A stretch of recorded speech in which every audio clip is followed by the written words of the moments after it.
Bismillahirrahmanirrahim. Assalamualaikum warahmatullahi wabarakatuh.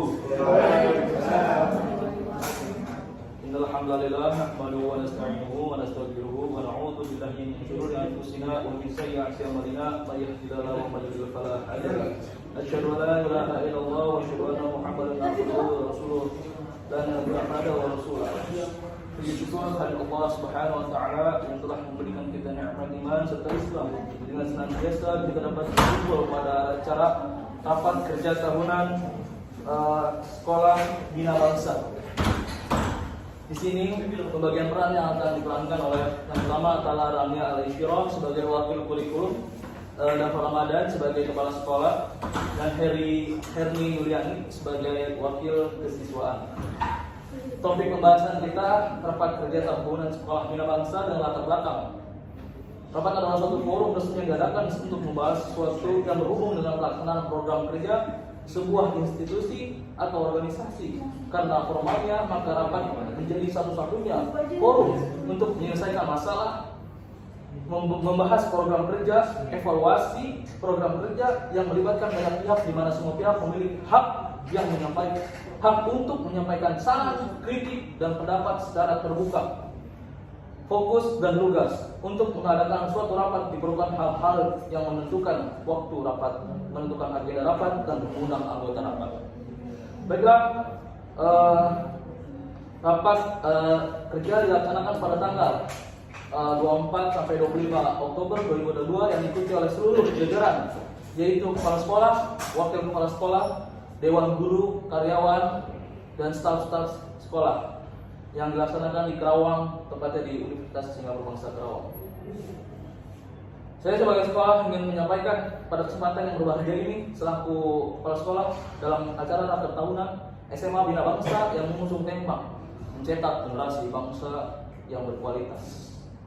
Oleh karena itu, kita selaku staf sekolah harus mampu mengemban amanah yang sangat mulia dengan menyusun kegiatan sekolah ke depannya. Saya berharap setiap bagian mampu memberikan kontribusi yang maksimal dalam meningkatkan mutu, kualitas, dan pelayanan sekolah dengan sebaik-baiknya.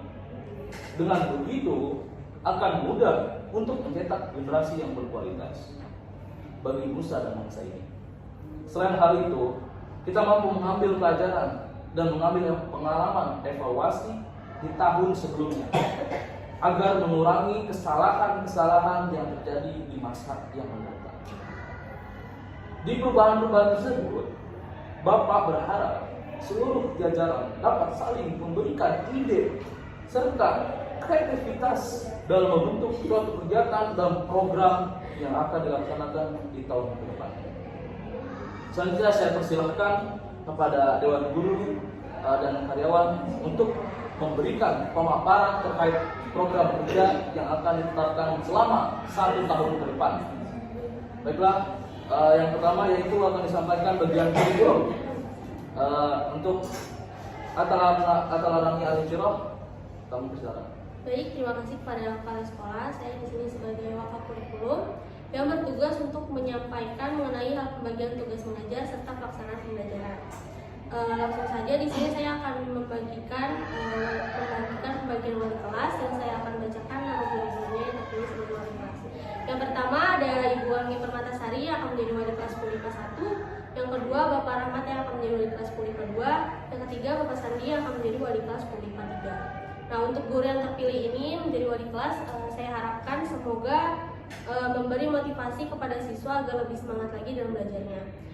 Untuk pelaksanaan pembelajarannya juga, kami akan melaksanakan pembelajaran secara tatap muka, yang dimana berarti sekolah kita ini sudah memfasilitasi kesehatannya. Nah, agar pelaksanaan pembelajaran tatap muka ini berjalan sesuai prosedur kesehatan, alangkah baiknya ini saya menyarankan untuk diadakannya vaksinisasi untuk guru-guru dan murid agar kita semua bisa menjaga dan meminimalisir resiko terjadinya penularan COVID-19 baik di sekolah maupun di keluarga masing-masing. Diharapkan para guru juga memastikan pengetahuan anak mengenai protokol kesehatan agar ketika anak berada di sekolah itu mampu menjaga protokol kesehatannya. Selain itu juga sekolah perlu terus-menerus meningkatkan pengawasan terhadap implementasi protokol kesehatan di sekolah.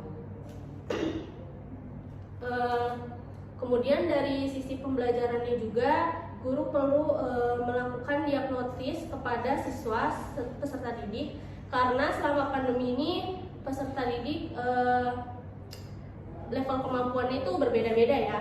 Guru perlu mengetahui ketika peserta didik itu masuk, mereka berada di level mana, sehingga guru bisa menerapkan pembelajaran berbasis kemampuan dari murid yang bersangkutan. Mungkin dari kurikulum segitu aja. Ya, terima kasih kepada kurikulum. Untuk pendapatnya saya terima terlebih dahulu, untuk evaluasi dan perkembangannya nanti saya sampaikan di akhirnya.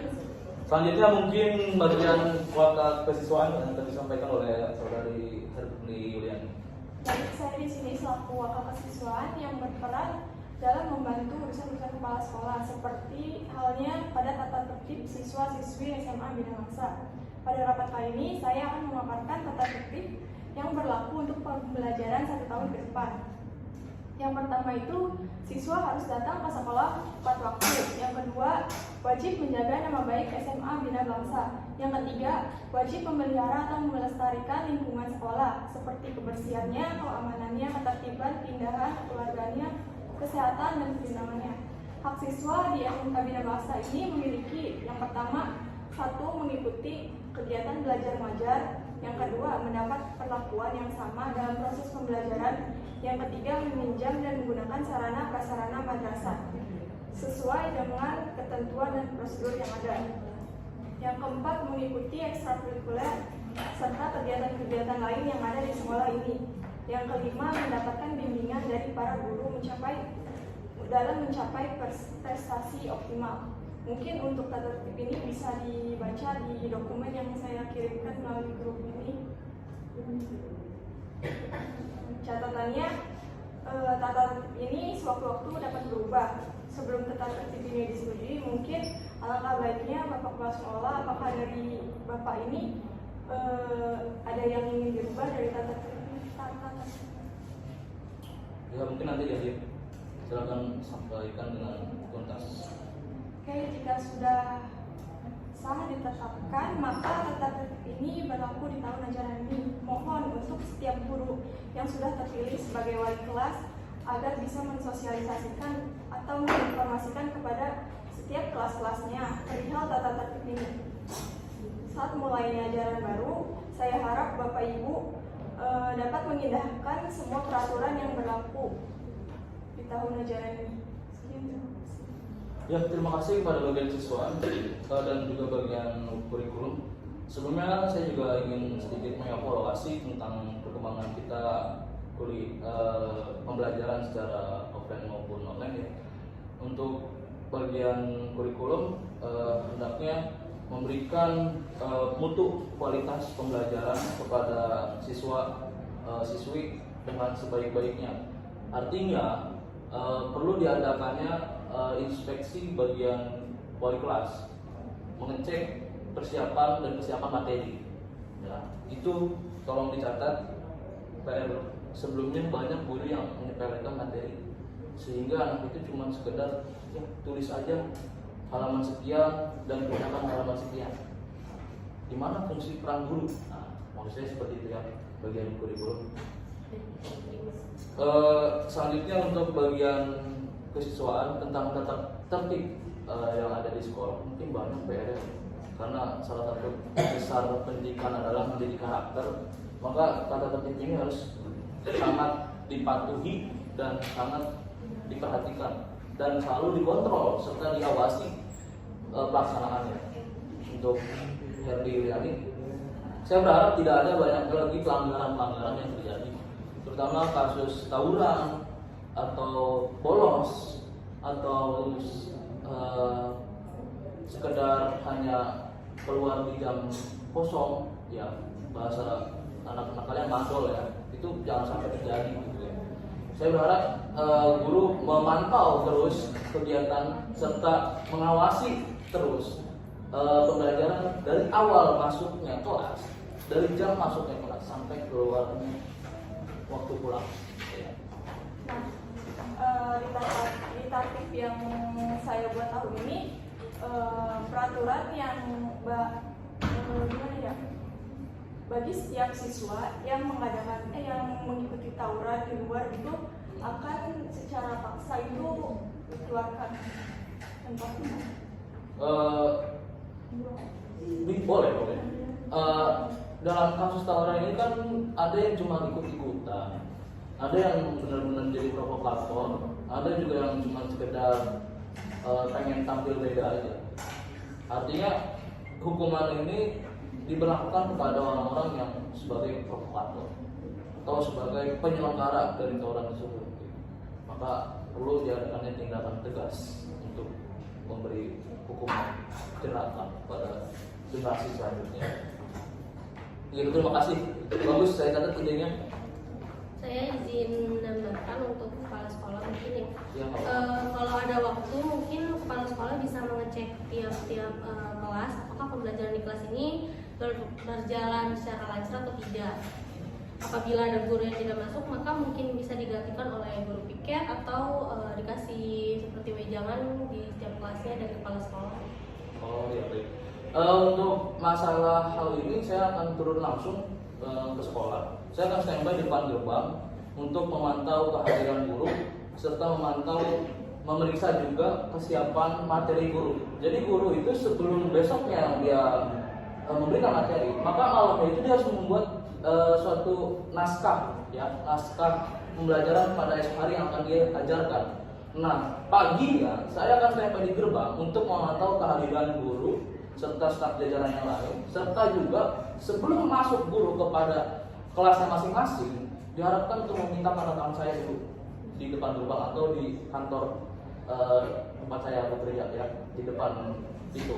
Nanti saya akan menandatangani naskah yang sudah dibuat semalam, baru mereka pergi ke kelasnya masing-masing, gitu ya. Itu catatan penting. Terima kasih.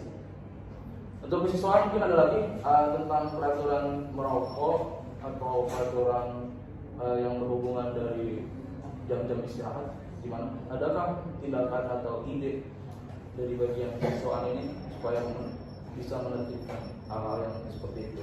Untuk merokok itu pastinya kan kalau itu kan dilarang ya. Iya. Nah,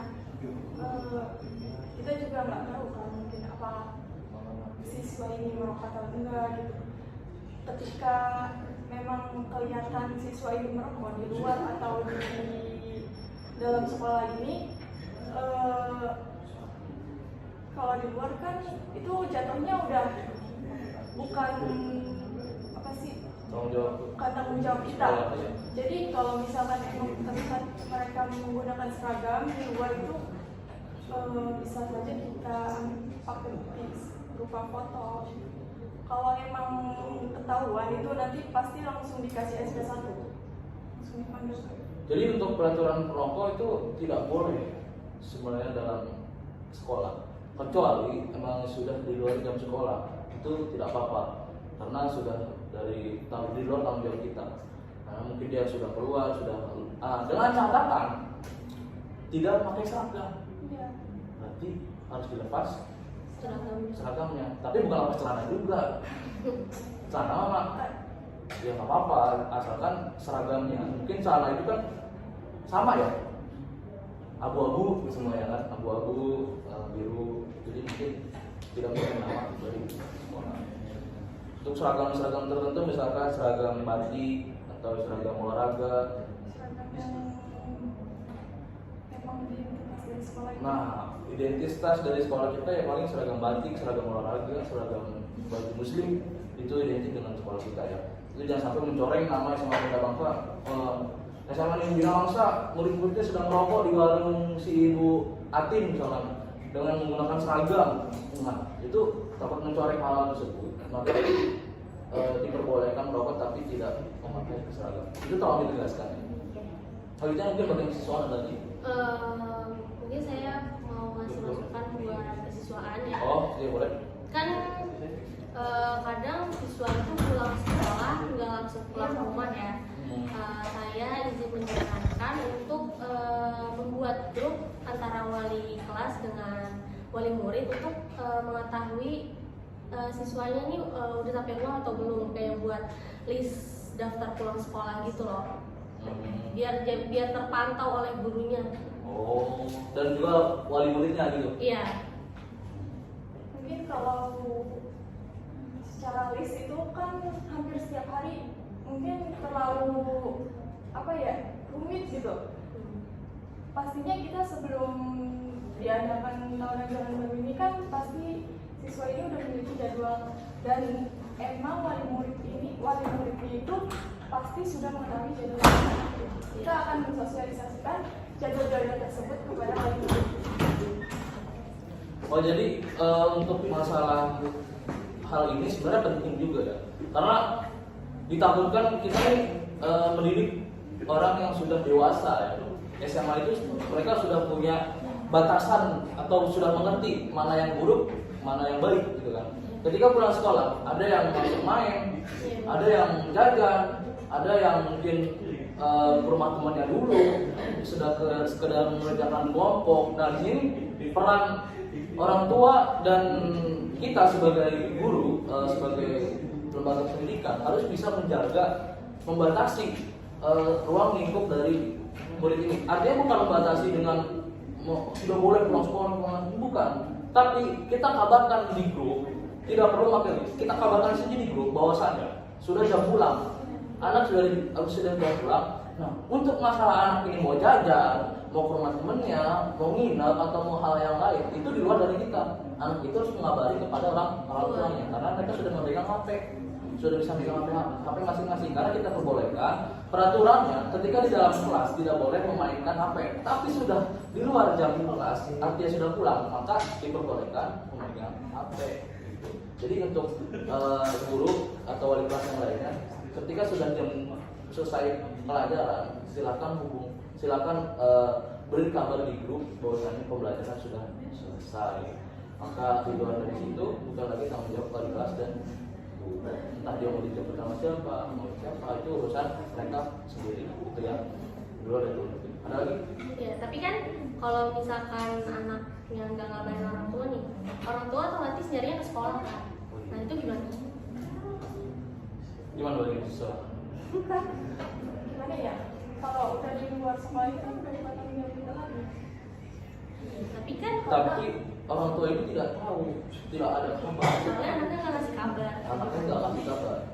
Karena dari pihak sekolah juga kan sudah memberi informasi kepada wali-wali murid itu bahwa jam sekolah itu selesai. Nah, sebenarnya ini juga sering terjadi, tidak hanya di sekolah-sekolah yang besar ataupun kecil. Sering adanya anak ini hilang. Nah, sering anak hilang itu karena ini tidak ada komunikasi antara anak juga, dan tidak ada komunikasi pada guru juga. Mungkin guru tidak ngabarin, anak tiba-tiba pulang duluan, kemana dia main, tidak bisa mengabarin karena nggak ada pulsa, nggak ada kuota misalkan. Nah, di sini kita perlu membuat suatu zona, mungkin zona penjemputan kali ya. Jadi anak ini tidak boleh keluar dari zona penjemputan kecuali sudah dijemput. Biasanya anak-anak tertentu itu sudah dijemput dengan waktu yang sudah ditetapkan. Misalkan kita lihat, kita mungkin ambil data dari setiap anak yang dijemput atau yang pulang sendiri. Nanti siswa buat data.